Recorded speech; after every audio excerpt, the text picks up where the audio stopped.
Hello and welcome to Two Crazy Media, where we talk about the craziest news in games, movies, and TV. And welcome back to our weekly news roundup. Sorry, also just to let you guys know before we get into the news, sorry we did miss last week.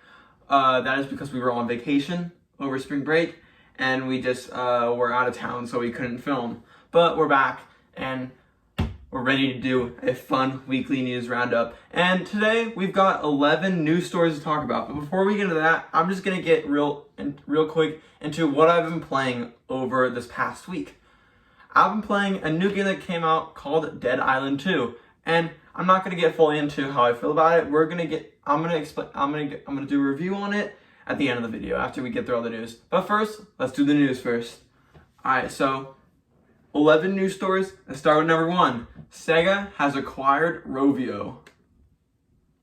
This is coming from Marcus Stewart over at Game Informer. Sega has announced it's acquiring Rovio Entertainment, the Finnish mobile game company behind Angry Birds. A press release states that Sega will absorb the entirety of Rovio's outstanding shares and options in what's being labeled as a friendly takeover, since Rovio's board of directors agreed to and support the acquisition terms. This acquisition will begin next month and is expected to conclude in the second quarter of the 2024 fiscal year once it's completed the necessary antitrust reviews. Among the rapidly growing global gaming market, the mobile gaming market has especially high potential, and it has been Sega's long-term goal to accelerate its expansion in this field, says Haruki Satomi, president and group CEO of Sega Sammy Holdings. I feel blessed to be able to announce such a transaction with Rovio, a company that owns Angry Birds, which is loved across the world, and home to many skilled employees that support the company's industry-leading mobile game development and operating capabilities. Historically, as represented by the Sonic the Hedgehog series, Sega has released countless video game titles to various gaming platforms. I'm confident that through a combination of both companies' brands, characters, fan base, as well as corporate culture and functionality, there will be significant synergies created going forward. Alright, so there was a little rumor about this a couple weeks ago that someone was going to buy Rovio, and now Sega has officially purchased Rovio. We see the past couple years the gaming landscape has very much changed, where we have where now we see a lot of studios buying other studios. It's just a thing now, and it happens so much, whether that's Xbox or both PlayStation and Xbox have recently bought other studios. PlayStation buying one, I believe, that last week just bought another smaller support studio. So it's just how the gaming landscape has changed over the past few years, and now Sega's kind of having a comeback.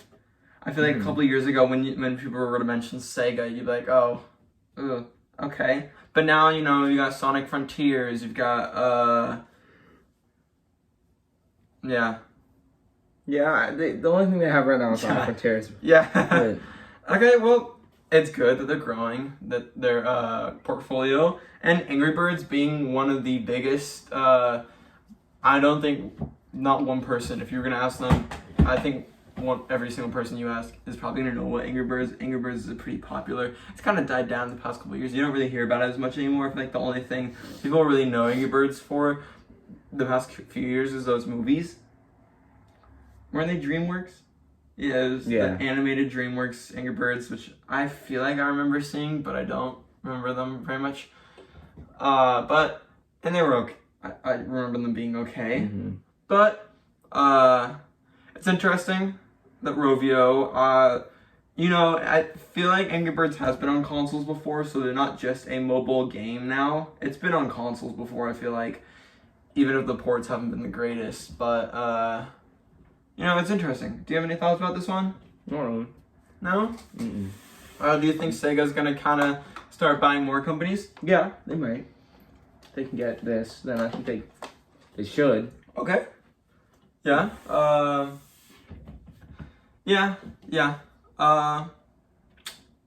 I can see them. I feel like a lot of video companies have been trying to go and buy mobile companies. We see that with Xbox buying Activision Blizzard because they one part of Activision Blizzard is King, which develops probably the biggest mobile game of all time, which is Candy Crush.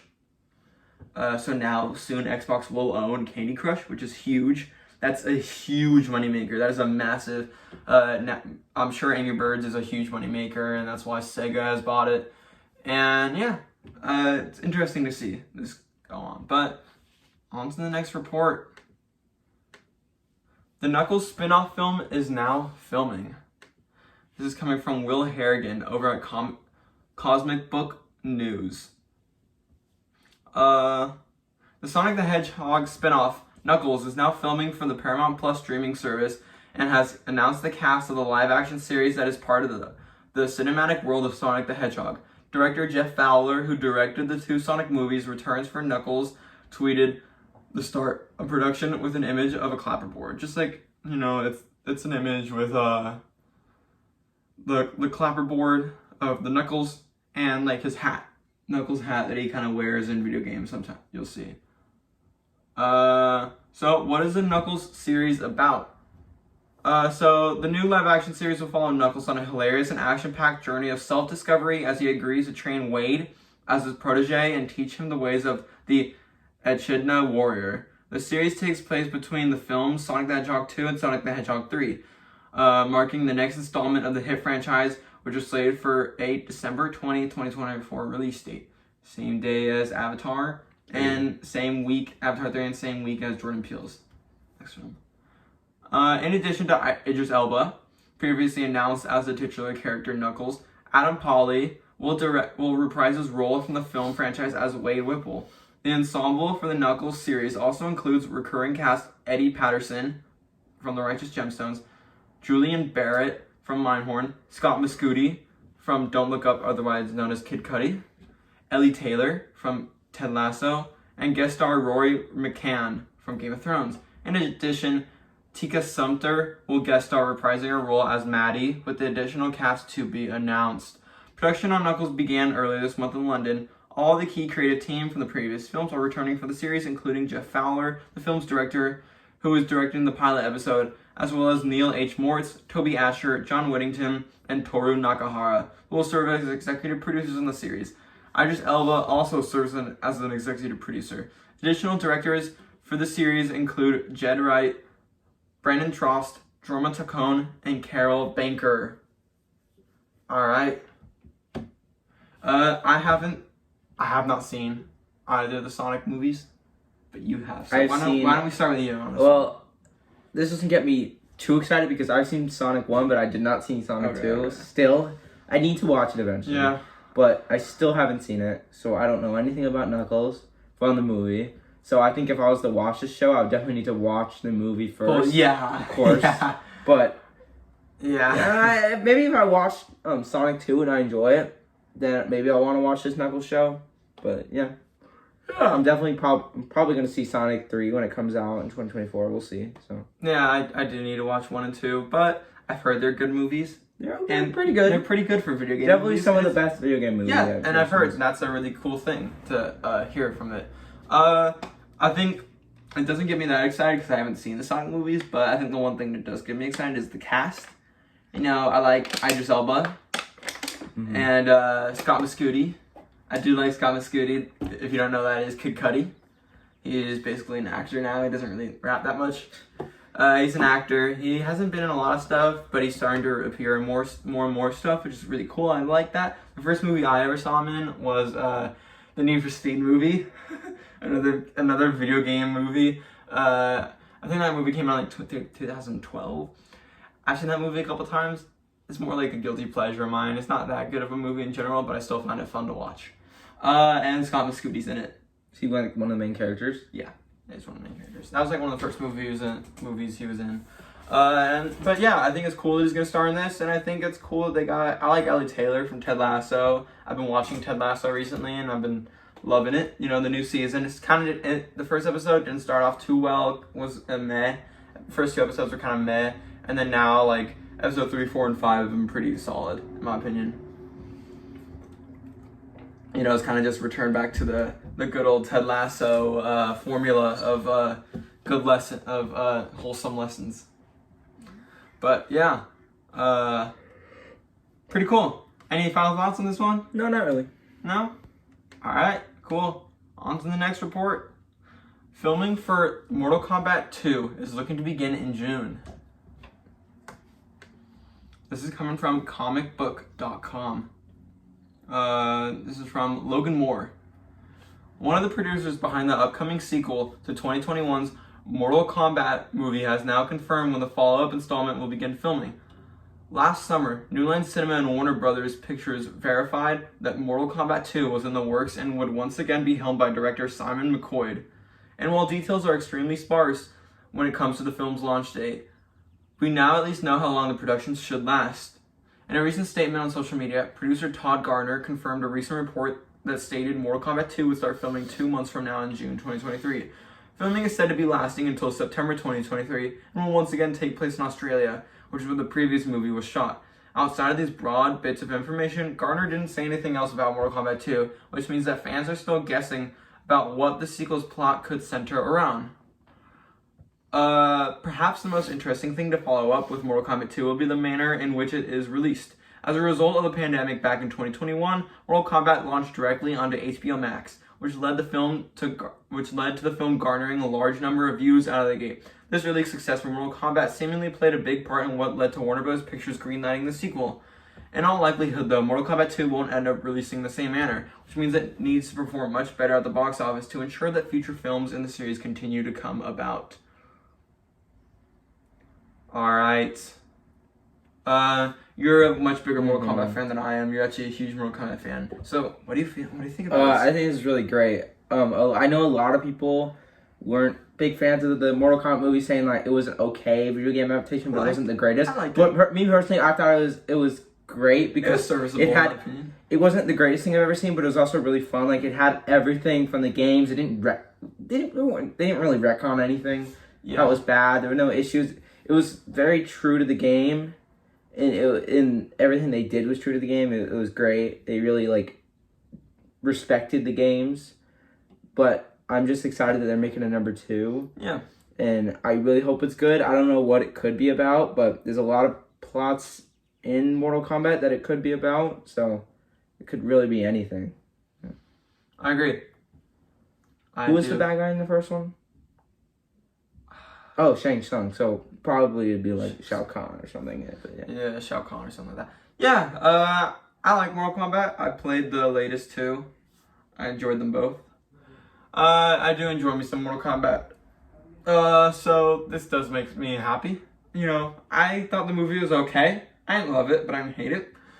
It's okay. I enjoyed watching, and I enjoyed the gore, and I hope they go even more with the gore, because it's a lot of fun. But it's exciting. With it filming soon, I'm sure it won't be out till sometime next year. Mm-hmm. But at least we have something to look forward to in the Mortal Kombat space next year, other than the supposed not supposed, but basically our next Mortal Kombat game, which is supposed to come out later this year, which we should get a reveal for, in my guess, sometime in May or June, which is, I think we should get a review. But one thing I wanted to ask a question, maybe get a little conversation going, also in the comments as well. But if you didn't watch Mortal Kombat, the first movie that came out a couple of years ago, we have to emphasize that this is the movie that recently came out, not the ones from like 2000s or the 1990s or 80s, whenever they came out. But at the end of the movie, I think there's a post-credit scene where they teased Johnny Cage. Yeah. As you know, if you've ever played Mortal Kombat, any of the games, Johnny Cage is a pretty prominent character. He's like kind of like a outrageous, flamboyant movie star who I guess has like powers or something. Yeah, he gets. I guess he has power. I'm a big fan of the games, but you know some of the lore is a little iffy. Johnny Cage in Mortal Kombat, the newest Mortal Kombat game. 11. Yeah. Is it MK11? He's my main. I remember I used to do the flip and then uppercut, then flip and then uppercut, then jump and then uppercut, then jump and uppercut. I honestly think he was better in MKX. I know you didn't play that game. I played MKX, it's not that much. But yeah, he was my main, and so I like Johnny Cage. Johnny Cage is one of my favorite Mortal Kombat characters. But who do you want to play Johnny Cage? Well, we know that The Miz wanted to play him when the movie came out. Yes, The Miz. But we don't know if that's going to happen. I'd be fine if he played it. I mean, it could be anyone. We'll have to wait and see. I think The Miz is most likely, Yeah. but do I think The Miz is going to play him? No. Mm-mm. No. I don't think so. I think if they get someone, I think it'll be like, has Miz ever been in a movie, like acted in a movie? I don't know. Probably not. I'm like, we could be wrong. And if we are, please let us know in the comments below. But in my understanding, I don't remember him being in any other movies. So maybe his acting is at best, and I think they don't want like someone like coming in and like ooh, that's not very good, because a lot of fans these days can be pretty serious about if an actor isn't the greatest. But who do you think? Other than The Miz? Who do you think? I mean, like anyone. There's a lot of people. Just give out anyone you want to play. I don't know who you really think would but fit. There's a lot of people. Johnny Cage. There's a lot of actors who could really play that, attitude of where they're really cocky and like they don't care about anything and they just like they think they're right. I don't know. Was Cassie Cage in the movie? No. Or was it just Cassandra? There's no kids. There's no combat kids in it. It takes place before those kids. Okay, so he wouldn't be like so he'd be younger. He wouldn't be like that age. It took place before they even met. Okay. So but they'll probably meet. And yeah, because Sonya and him. Okay, so he'll be younger. Like not like I was thinking Ryan Reynolds, but that's too old. No. I don't know. That's a hard question. There's I think I can name a bunch. Sebastian Stan, like Chris Evans. I gotta name a bunch. But any suggestions? Any wants? I would like those two. That'd be cool. I just can't. I don't know if I could see them playing a cocky guy like Johnny Cage. Especially Sebastian Stan. He's a very serious guy. And Hey. Alright, on to the next report. Chad Stahelski wants Cillian Murphy, Michelle Yeoh, and RDJ, and much, much more huge actors to be in John Wick 5 if they make it. This is coming from Lauren Milici over at Games Radar. John Wick director Chad Stahelski has revealed his dream list of actors for the franchise's potential 5th installment. There's a huge, begin the quote, there's a huge list, but just the first thing that came to mind was Cillian Murphy is how you pronounce it. Cillian Murphy.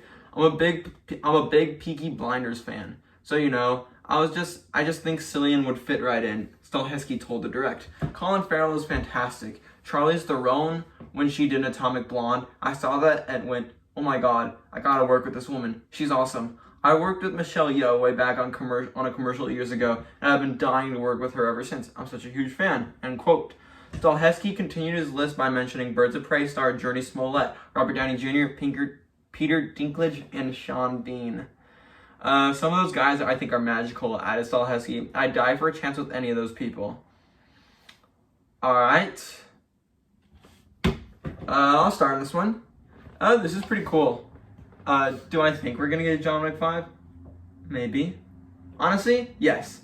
I think we are gonna get a John Wick 5 once we get Ballerina and the Continental. Once we get those two, I do believe we will be getting another John Wick movie. I feel like after the Lionsgate executives had said they'd seen John Wick over like 5 times, just on like the first weekend, and they love it so much. I think if an executive from a studio like Lionsgate is saying that they love it so much, I think it's gonna happen. It's not really like up to, because they can just find another director to do the next John Wick movie. So, but I think if they do it, definitely Chad will return, considering he's even talking about actors he would like in a 5th film. I feel like if he wasn't talking about, there's no point if there wasn't a 5th film to talk about this. So I think they are kind of discussing a 5th film, and I hope it happens. I know I can already hear the complaints about that ruin everything. Spoilers. I don't want to spoil it. Do you think it's okay to spoil the end of John Wick after this long? What do you think? Spoiler warning. Skip maybe 3 minutes in advance. We'll cut this short, but yeah, skip 3 minutes in advance if you're not here. So if you remember at the end of the film, John Wick obviously dies. But I can hear people saying, why would they make a John Wick 5 and have him alive again? That would just ruin everything, and it kind of just ruins like the whole story. But I kind of disagree. I feel like I can see, them like playing a trick on us more with this type of character, where it's like they kind of mentioned in the movie like there's like a difference between John and John Wick. I can see John Wick being dead, but John is still alive. But John has to revert to has to dig up the grave of John Wick again once more. I feel like that's a cool way to kind of have a movie, and like that's pretty like badass. But that's just my hopes. I really want there to be another John Wick movie. John Wick 4 was so good, and I would really love for there to be a John Wick 5 with John Wick returning. And I think having a huge cast like this would be pretty cool. Cillian Murphy, I haven't really seen him in enough. We're about to see him in Oppenheimer, so that should be a good kind of look at what's he at, like, is he good? Oh, of course he's good. Yeah, but like, is he like John Wick levels? Like, I can see him playing a villain because we saw him as a Scarecrow in the Christopher Nolan Batman movies. He was good at that. So, Robert Downey Jr., that's really cool. We'll talk about Robert Downey Jr. Possibly being in another film a little later in this episode. Being in like another universe, the film universe. But Colin Farrell, I like Colin Farrell. Yeah. I've seen him in a lot recently, and I just been loving him so much more. He's great. Love to see him in a John Wick film. Charlize Theron, she was great in Atomic Blonde. Super fun action movie, super cool. It's like basically John Wick. It's a John Wick film, but Charlize Theron is the lead, and she's great in it. And I think she'd be perfect for like someone that John Wick can team up with in the next film. Like kick some butt. And then Michelle Yeoh, love Michelle Yeoh. And Journey Smollett, love Journey Smollett from Birds of Prey. Peter Dinklage, who doesn't love Peter Dinklage? I mean, like, come on. And then Sean Bean. Imagine Peter Dinklage as the main villain in a John Wick film. No, he'd just be someone who helps. That would be the greatest. Oh my god, that'd be the greatest thing ever. But yeah, what are you feeling about this John Wick 5? I would love to see all these actors in John Wick 5. Imagine we get all of them. Oh, and recently, gotta say, Journey Smollett, as she responded to this on Twitter, saying, "Get me in." She's 100% in. So John Wick 5 happens. I'm sure we will 100% see. We might not see some of these actors. We might see some of them, but I'm sure 100% we will see her. Journey Smollett. Of course, yeah. Love Journey Smollett. She's great. Love to see her in that. I think she'd be perfect for a John Wick film. But on to the next report. Also, just want to say before we do that, if you're enjoying, please go like and subscribe, and also comment down below. But on to the next. The final runtime for Killers of the Flower Moon is 3 hours and 26 minutes. This is coming from Mike Fleming over at Deadline. Martin Scorsese has locked his cut of Killers of the Flower Moon, and Deadline can reveal the final runtime will be 3 hours 26 minutes. The Apple Original Films drama will make its world premiere at the Cannes Film Festival next month, before it opens theatrically in October through Paramount Pictures and later moves to streaming globally on Apple TV Plus, my bad, Apple TV. There has been much guessing about the film's length, and with wild guesses speculating it could be 4 hours. That is simply not the case. Adapted the David Grant book, and pairing Scorsese's two favorite actors, Robert De Niro and Leonardo DiCaprio, Killers has plenty of true crime story to fill up that time. Adapted for the screen by Eric Roth and Scorsese from Grant's fact-based book, Killers of the Flower Moon, is set in 1920s Oklahoma and depicts the serial murder of members of the oil-wealthy Osage Nation, a string of brutal crimes that came to be known as the Reign of Terror. The result was the formation of the FBI. Aside from DiCaprio and De Niro, the film stars Lily Gladstone, Jesse Plemons, Cara Jade Myers, Janae Collins, Jillian Dion, and Tantu Cardinal. It also, I don't know why I didn't bring it up, but it also stars Brendan Fraser. But yeah, pretty interesting. 3 hours and 26 minutes is definitely a long time. I can't really think of movies that are really longer than that. The only ones I can think of was like Titanic. And like, Of course, he's in it too. Of course, Leonardo DiCaprio is in it. It's one of the Avatar movies around like longer than that. 3 hours and 10 was the longest. Okay.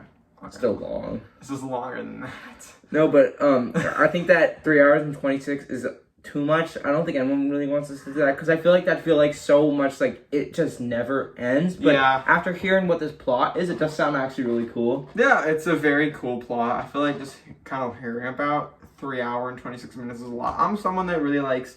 I kind of champion for movies being either between 2 hours and 10 minutes and 2 hours and 30 minutes. I think that's perfect. Maybe sometimes the 2 hours and 45 minutes is fine with me if it's a movie I really love, like a Marvel movie or Fast and Furious movie or something like that. Something that I just don't want to end, like a John Wick. Then that's fine with me being that long.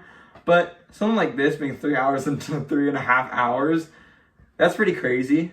Mm-hmm. It's almost 4 hours. Are we gonna see this then? We'll see. Yeah, we'll see. We'll see. We'll have to see. Well, yeah. This is a movie I'm definitely intrigued to see, but this might be something to watch at home, not in the theaters, especially if it's 3 hours and 26 minutes. It's pretty long. Put it down below in the comments if you are definitely planning to 100% go see this movie, no matter how long the length is. But it's a pretty cool. I haven't really read like the full plot until now, and honestly, it's a really intriguing plot. It's about the formation of the FBI, which I think is pretty interesting and pretty fun. Love the cast, DiCaprio, De Niro, absolutely the legends. I love Brendan Fraser, and the rest of the cast should be cool as well. So, I also really love Jesse Plemons. He's really cool as well. So yeah, I'm excited. Martin Scorsese is just as you can say anything you want about him, but he's one of the best directors I think of all time. He's just such a legend when it comes to everything he's directed. It's just been so good, and hopefully this is another standout film of his. We've heard so much about it that it's kind of like and also it's Apple getting into more movies, which is pretty cool that Apple's getting into more films. I think that's awesome. But on to the next report.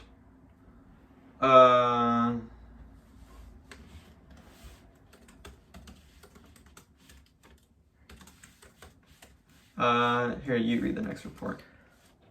Netflix has recruited Joseph Staten to create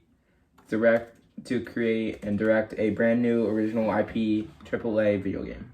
All right. This is coming from Tom Ivan over at VGC. Halo veteran Joseph Staten has joined Netflix Games to work as the creative director on an original multi-platform AAA game. In my work life, there's nothing I love more than collaborating with others to build worlds filled with iconic characters, deep mysteries, and endless adventures, end quote. He tweeted on Monday. Begin quote. So today, I'm thrilled to announce that I've joined Netflix Games as creative director on a brand new AAA multi-platform game and original IP. Let's go, end quote.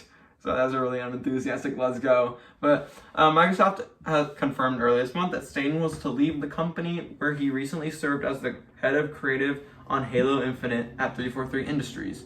Staten was at Halo creator Bungie when Microsoft acquired the studio in 2000, and he served as a writer and cinematic director on the first two entries in Xbox's flagship shooter series.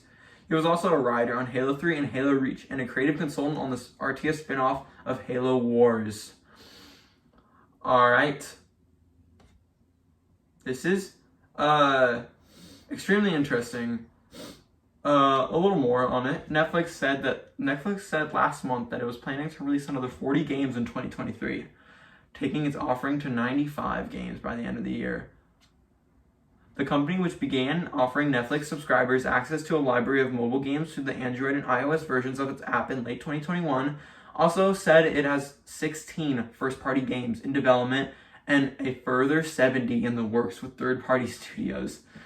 Netflix recently announced that Academy Award-nominated screenwriter John Spites had signed to pen its Gears of War live-action movie, which we discussed in a couple weeks ago.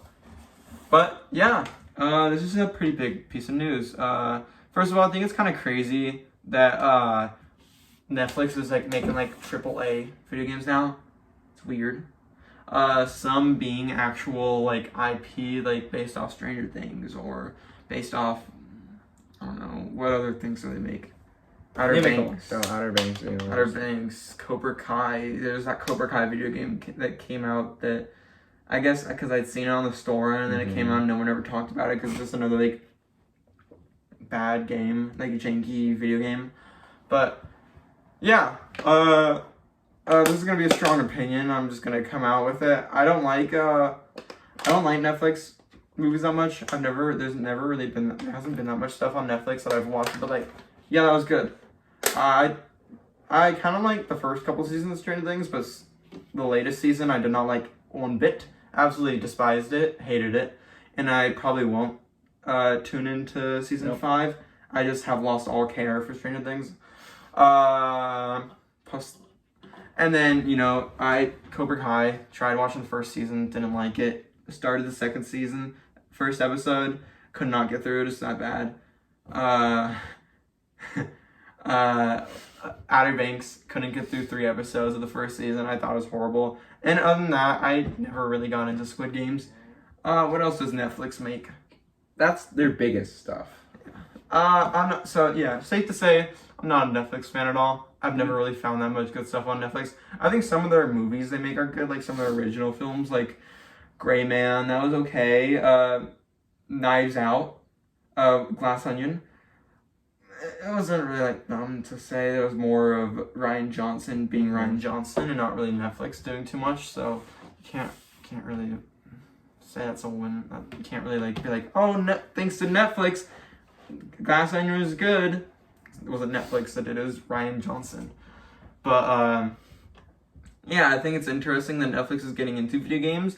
I have a weird feeling that this is gonna fail. I don't want to be too negative, but I think we're gonna hear in like a couple months that Joseph Staten has left Netflix, and and then a couple months later, in a week. it's canceled. Yeah. In a week. I'm not being that negative. No. Give them a couple months. Yeah. A couple months. After that, it'll. I don't think Netflix is gonna. I can't see them because I don't think they're gonna be able to run like big AAA video games on just any like Netflix TV. I think it'd have to be on like Xbox, but like a big amount of people I'm sure do watch Netflix through their Xboxes or their PlayStations or their PCs, so that could work out for them. But if you're like watching just on your TV, you don't have like a console with it, or like you're on your phone, then you could be locked out of the AAA games. That could be what it is. I can't really see them making these big AAA games and then being like, oh yeah, play it on your TV, play it on like the Netflix app on like your cable TV. I don't know. I don't really think that's gonna work. It's an original AAA game, so it's not based off any current Netflix IP. I would not be surprised if it's like they kind of announce this game and it comes out the same time as like a show or a movie that they're making to coincide, but it's like a new original show or movie that they're creating that's coming out with this game. Would not be surprised. We heard a little while ago that Rebel Moon, which is Zack Snyder's newest Netflix film that's coming out later this year? Yeah. Coming out late like December of this year, is also getting a video game. I don't think this is it, but interesting. Yeah. What do you think? I think this is cool that they're making video games, but I don't really know how I feel about it. I just like, it doesn't seem like something that would really excite me, but I don't know. I guess we just have to wait and see what games they choose to do, what IPs they choose. I agree. Well, we know they already probably have like 10 different Stranger Things games. One maybe where you get to like sing running up. Don't they already have? I'm sure they already have. Yeah, I'm sure there's like a game, Stranger Things where you get to sing running up that hill until you're. No, I'm just kidding. Yeah, I don't like that song. I don't like that show. On to the next report. This might be my favorite report of the week, but that's just because I'm a huge fan of the franchise. But the director of Fast X will direct Fast 11. This is coming from Matt Donnelly over at Variety. Sorry if I butchered this, Louis Leterrier is staying in Dominic Toretto's family. The transporter Helmer will serve as director of the next film in the grand finale of the Fast and Furious franchise. The new project will serve as a companion film to Fast X, the 10th title in the Vin Diesel series, which opens May 19th. Leterrier replaced Justin Lin as director on Fast X last May, a breakneck substitution that clearly resulted in something meaningful for the team, which includes producer Star Diesel and legacy cast Michelle Rodriguez, Ludacris, Tyrese Gibson, and Charlize Theron. And I quote, Lewis joined the Fast and Furious team seamlessly, with an innate understanding of the franchise that is stronger than ever after 2 decades. Under his direction, Fast X is a high-intensity thriller with all the spectacular action, emotion, and twists that the fans have come to expect, and then some, end quote, said Universal's Pictures president, Peter Kramer. We are thrilled that he will continue to work his magic in the director's chair. Awesome. Now, obviously, we haven't seen Fast X just yet, so we can't really judge how Lewis is in that movie and his directing style, but I have faith. I love the Fast and Furious movies. It's one of, if not my favorite film franchise of all time. I've seen all the Fast and Furious movies so many times now, and I love them all. We just recently restarted a Fast and Furious movie marathon, kind of watching them all, getting ready for Furious 10, which comes out in just a couple of weeks, which I cannot wait for. My most hyped movie of the year. Love Fast and Furious. I've always been a fan of Fast and Furious because I'm someone who's pretty big into cars, especially when I was younger. I was super big into cars before I even gone into movies and stuff and video games. And so I always thought that the Fast and Furious movies were the coolest movies ever because they were the only movies that I could watch that had like some of the coolest car chases and cool cars and street racing. And I thought it was the coolest thing ever as a kid, especially as a kid, watching fast cars drift real quick with sometimes explosions. I loved it, and I still love the Fast and Furious movies. They're just like the biggest guilty pleasure of all guilty pleasures. I will always watch a Fast and Furious movie. I will forever be a fan, and I'll never hate on them, to be honest with you. I just can't. I love them so much, and they're just so much fun. They're not a movie that you're going to looking for just like the greatest dialogue and the greatest, performances, even though we do get some great performances in the Fast movies, but like the greatest, like everything. You're just kind of looking for some awesome action. And I feel like after all the trailers we got, like we recently just got a trailer this week for Fast X, a new one, and it looked awesome. It's just the trailers make this seem like just such a fun, wild ride. It's just gonna be a lot of fun. I cannot wait. And it seems like the direction styles from the trailers has been pretty cool. So excited to see Lewis coming back, and I hope Fast X is amazing because I have really high hopes for it. Just as like a fun movie that I'm just gonna be like smiling all the time, like, yeah, this is great. Like, I hope they go like to do crazy stuff, like go to space and like just like the last film. I'm not someone who's gonna I've seen all the Fast and Furious movies and I love the older ones. We just watched the original Fast and Furious 1 last night, and I'm like, I love it, and it's such a crazy difference from that movie to now where they're like going to space and saving the world with the FBI. It's like totally different now, but like at the same time, I love both, like the more grounded Fast and Furious movies where you have like the street racing, like Fast and Furious 1, 2, and 3 are definitely the more grounded films. But I also love from 4 to 10, which I'd say are the much crazier.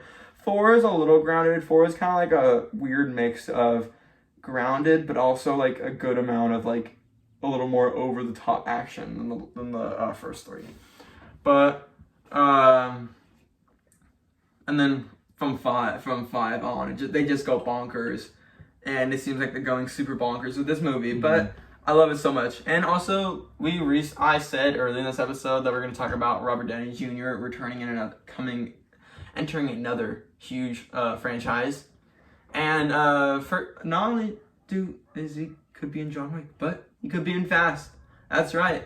Vin Diesel had said a little while back, at the premiere for the Fast and Furious 10 trailer. That's right, they do premieres for trailers as well. They're like the only people that do like events for trailers, and I love that.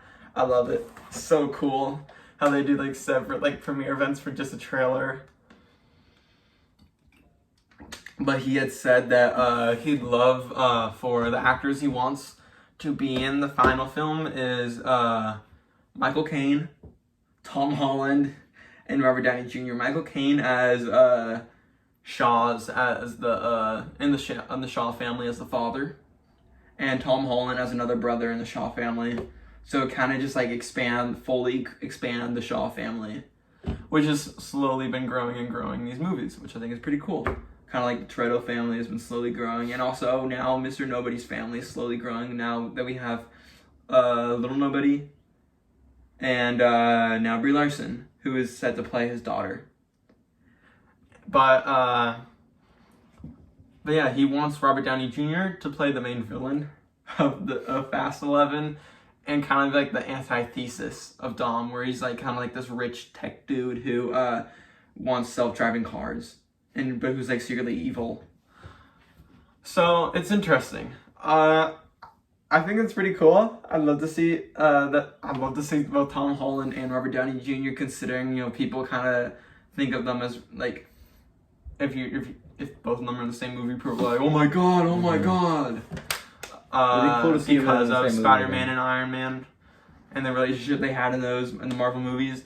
So it'd be fun to see them both in a Fast and Furious film interact with each other. That'd be pretty cool.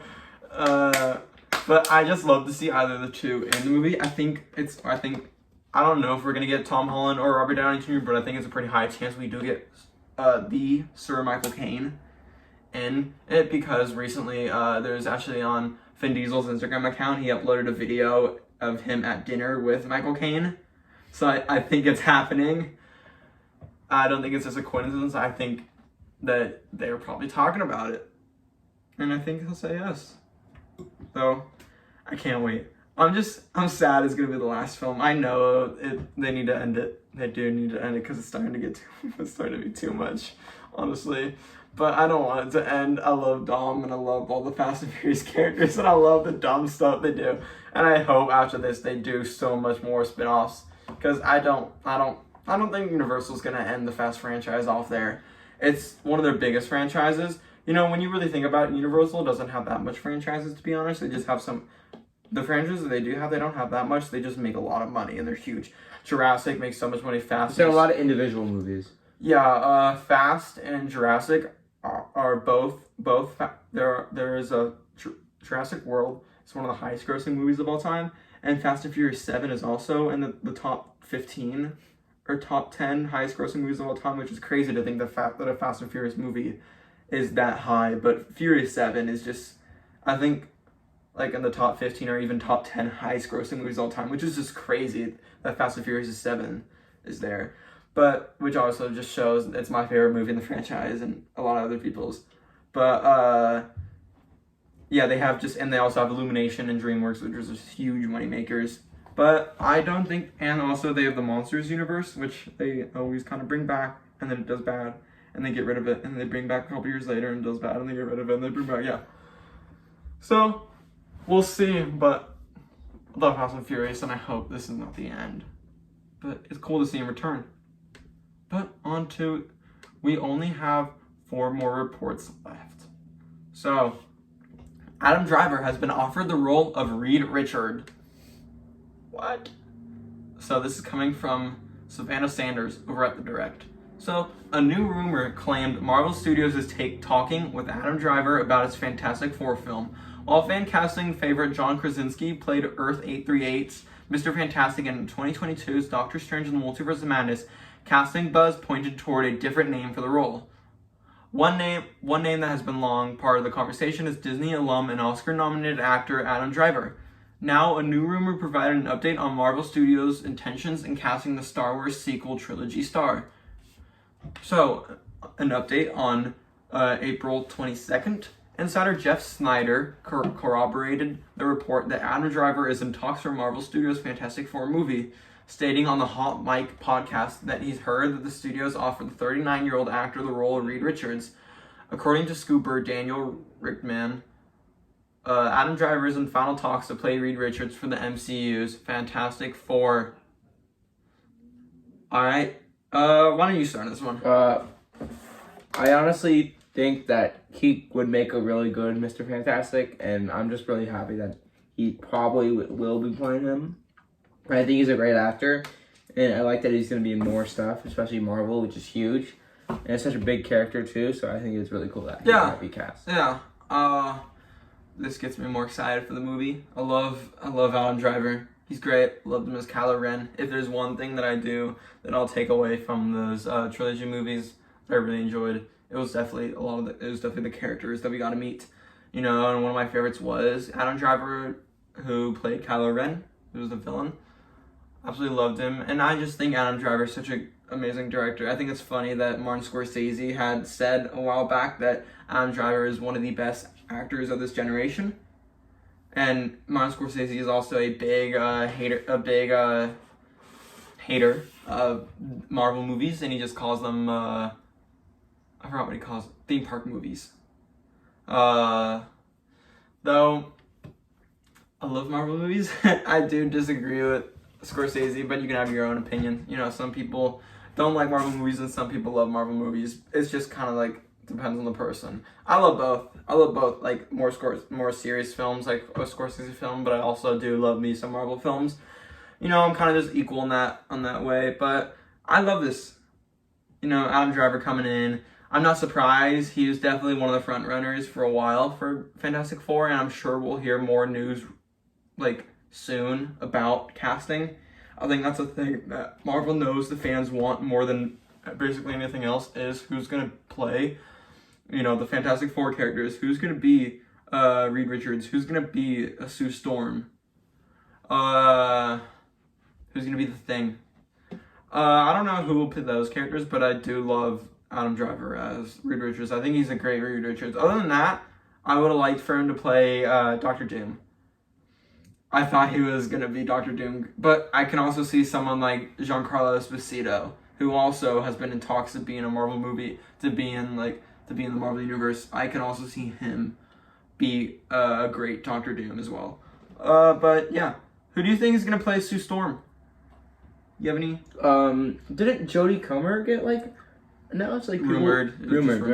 There have been many rumors on people. You know, Jodie Comer's one of them. Mila Kunis is one that's been popping up recently on the internet. That's people have been really saying is like, yeah, this one's happening more than Jodie Comer. So I think it's gonna be one of the two.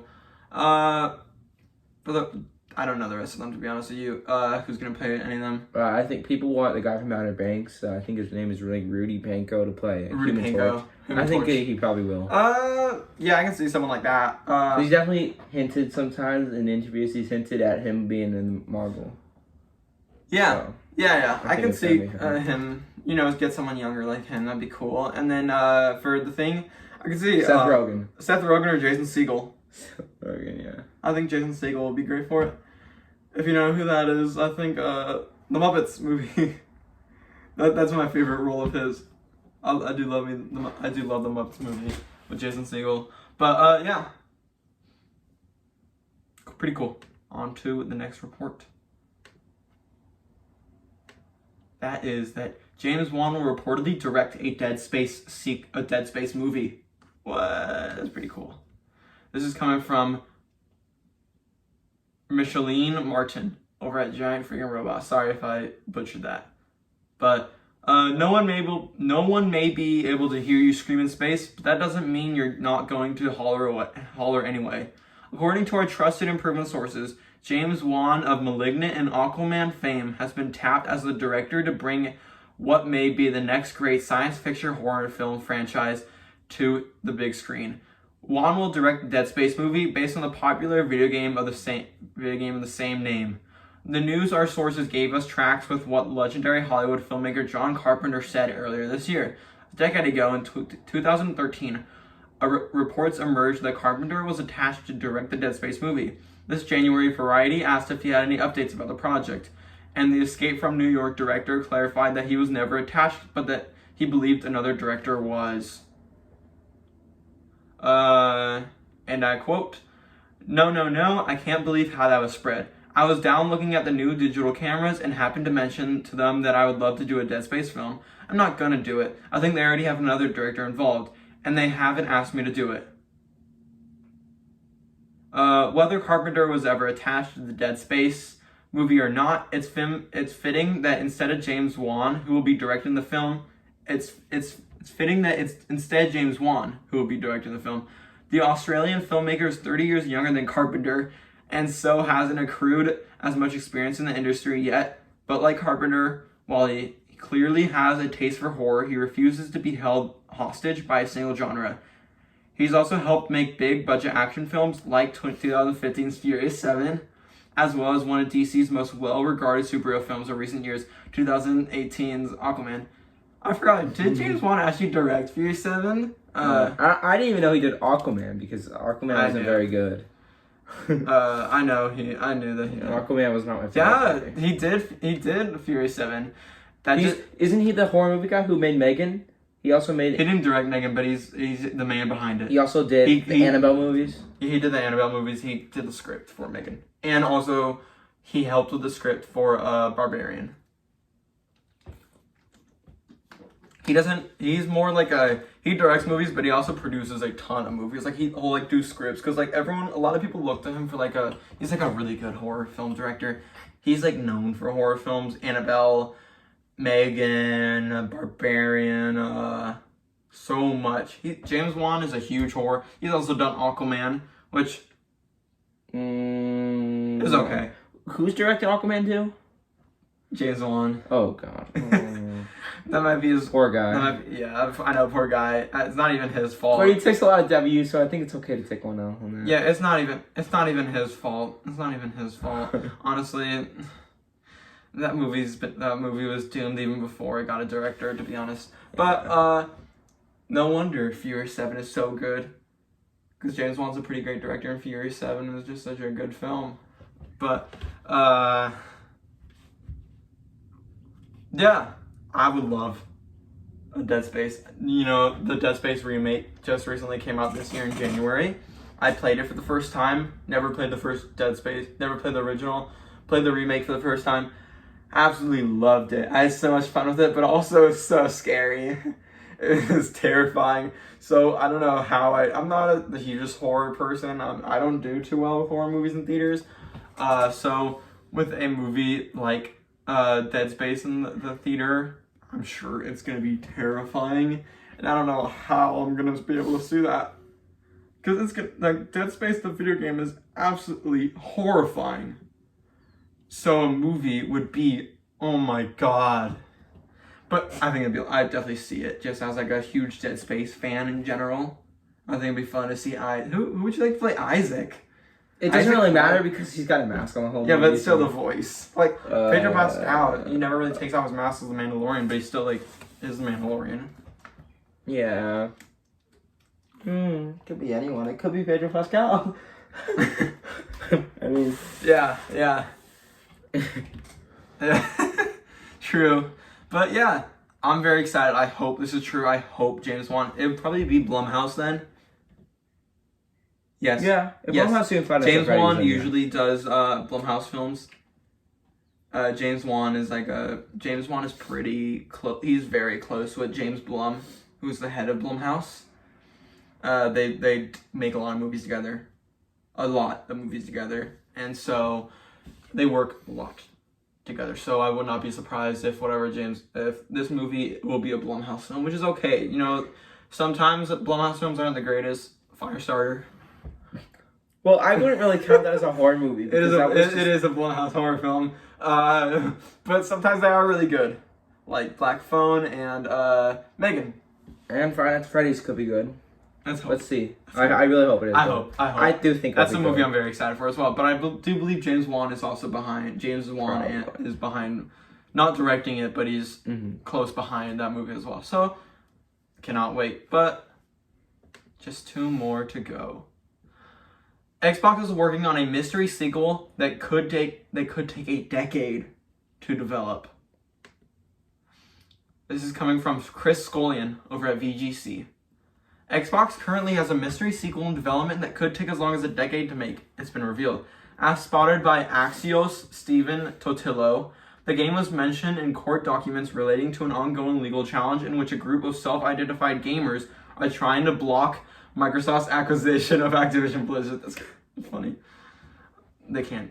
Those gamers, or basically otherwise known as PlayStation superfans, Identified. Yeah. At one point, the document explains that AAA games can take a long time to make, using Halo Infinite as an example, though the length and cost of development is redacted. It then says, for instance, according to one Microsoft executive, a forthcoming title from the redacted franchise may take a decade to develop. It's not clear if this is completely a new game that hasn't been announced or something players already know about, such as The Elder Scrolls 6, which was announced at E3 2018 and therefore seemingly at least 5 years into development. Bethesda's Todd Howard said in 2021 that it was good to think of The Elder Scrolls 6 as still being in a design phase, suggesting the Xbox exclusive is still some years away. That's crazy. But let's get a good discussion in. Let's kind of theorize. What do we think? What do we think? I don't know. I hope it's not Elder Scrolls, because it'd be a lot cooler if it was something that wasn't announced. What? Because I don't care about Elder Scrolls. But it'd be a lot cooler if it was something that wasn't announced, so we would know, but also no one else wait 10 years or a decade for that. I mean, like... Yeah, but like Elder Scrolls has been... Elder Scrolls... Yeah, 5 years and they're only in design 5 years phase. Already. Well, design phase been like 5 years away. So this could be it. This could be... The game they're talking... This could be the game they're talking about, with it being 10 years away, but... It might not be. So that's why we're going to do a little speculation. I think the most simplest answer would be Elder Scrolls 6, or Perfect Dark. But I think Perfect Dark is definitely closer to releasing. That's probably like a year or two away, in my opinion. I'm really excited for the new Perfect Dark reboot game coming from the Initiative. That's a game that has been a little bit of development hell, but from what I've heard, it seems like really awesome. I still don't know if it's a third or first person game yet. I've seen from some people say it's a first-person game, kind of like the original Perfect Dark games, where it's like a first-person shooting game. But I've seen reports that it's now like a third-person, almost PlayStation-esque, story-focused game. I'm fine with both. I think my main thing would be that if Xbox's and Machine Games' Indiana Jones game, if that's a third-person, more like Uncharted-esque game, I think I'm fine with Perfect Dark being a first-person shooting game. But if the Indiana Jones game, which I don't think it'll be first-person, but if it happens to be, because Machine Games has only made first-person shooting games with like Wolfenstein and stuff, that's what they're known for. They've never made a third-person game ever. So if it is first-person, then I really do hope we do get a good third-person narrative, story-driven game, because we know both Perfect Dark and Indiana Jones are story-driven, narrative-driven single-player games. From what we've heard, maybe Perfect Dark might have a multiplayer option to it, but for the most part, it is a single-player narrative, like most PlayStation games we get. So, and we also know Indiana Jones will be single-player. So, it should be interesting. Though I'm very excited. I think Xbox needs more single-player driven games like Starfield or like Forza, even though Forza's kind of multiplayer, but still, like, I for one play it single player most of the time. But yeah, I cannot wait for the new Indiana Jones game. That's definitely not the 10 years away. I think that's sooner. That's probably like gonna be around the same time as Perfect Dark. Those were kind of announced out around the same time, and they seem to kind of be having both pretty close to. I think they're both gonna get a reveal at this year's E3 event for Xbox. That's what I hope. I can't wait for both of them. Perfect Dark is gonna be very much like, should be a really cool shooting game, first person or third person. It should be a lot of fun. But what do you think? Let's start with you. And any ideas of what this could be if it's not like Perfect Dark or Indiana Jones or Elder Scrolls 6? Has there been any sequels or games that have been like rumored to come out? Like big games? It could be like a new well, it's a sequel to a game. It's a sequel. We know that. So it's gonna be based off another franchise Xbox has done. It's a sequel. So yes, what if it's like Cyberpunk 2078? That's not Xbox. That's not Xbox. That's not Xbox. It has to be Xbox. Cyberpunk 2078. Why don't they do that? No, but I don't think it's definitely not a Forza game because they wouldn't take 10 years on that. No. That's cool. Perfect Dark. Halo? No, maybe. It could be like another Halo, like big Halo game. Infinite 2. But what I hope... Halo Infinite is live service, so I don't know why they It's not really, though. They already announced that they're already working on a sequel. Oh, okay. So it could be Halo. It could be a Halo Infinite 2 or just a whole new Halo game. Yeah, Perfect Dark is kind of like... reminds me of a game I really love on Xbox, Quantum Break. I feel like it could be like very cool physics. Obviously not like superpower, but like as you can see, I think like Perfect Dark, you kind of get like bullets going by, kind of like red things, so maybe like slow down time, like kind of like a Max Payne. If you ever played Max Payne, you know a lot of cool like diving while shooting people while diving and stuff like slow down time. Which there's a Max Payne remake still in the works over at Rockstar. But yeah, I cannot wait for Perfect Dark. And what I think it could be, I don't know. That's the whole thing. I hope that it's I hope it's cool. If we're talking about like Xbox franchises, it could be Wolfenstein, but I don't think Wolfenstein is gonna take 10 years. Mm-hmm. Maybe they're only focusing on Indiana Jones. By the time they're done with Indiana Jones, you know, they'll then go to Wolfenstein, but I don't think even then it'll be a 10-year development. I think it'll most likely be something like Elder Scrolls, or Fallout. I don't think they spend 10 years. I think it'll be a Fallout 5. 10 years on that? Oh yeah, Fallout 5 is or like a Fallout New Vegas 2. I'd love that, but Fallout 5 or a Fallout New Vegas 2, I think is a pretty likely option. Hope it's not Forza. Forza is my favorite Xbox exclusive franchise. I love the Forza Horizon. It's my favorite franchise of all time. No, they won't spend 10 years on it. No, they can't.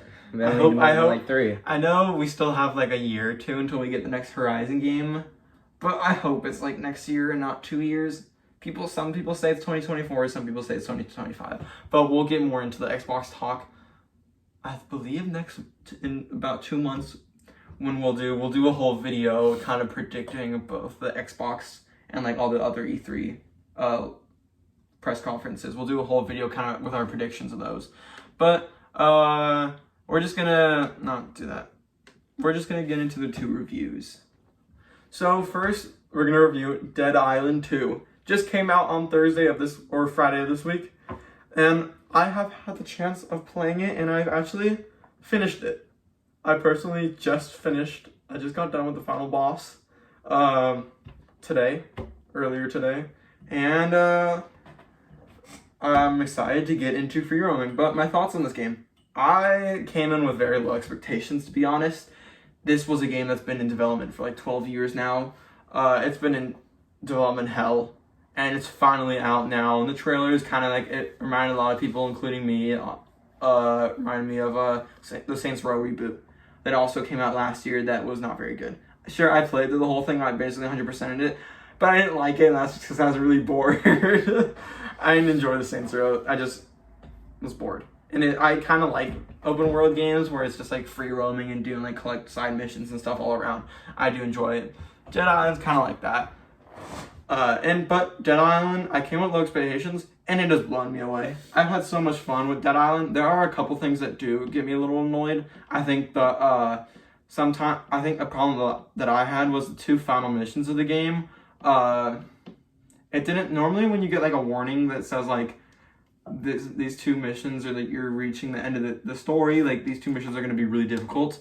Like if you want to do some side missions to level up because like there's like almost like an RPG level in the game, leveling system in the game where like it gives you like a recommended level, and like the recommended level for the final 2 missions was level 22. During that time I was like level 17, but I like care to check because I thought it was like, oh, I'm at level 17, it should be fine. Like, I'm sure it's just following that because it did that with every other mission. I never had problems with that with like all the other like 23 missions in the game.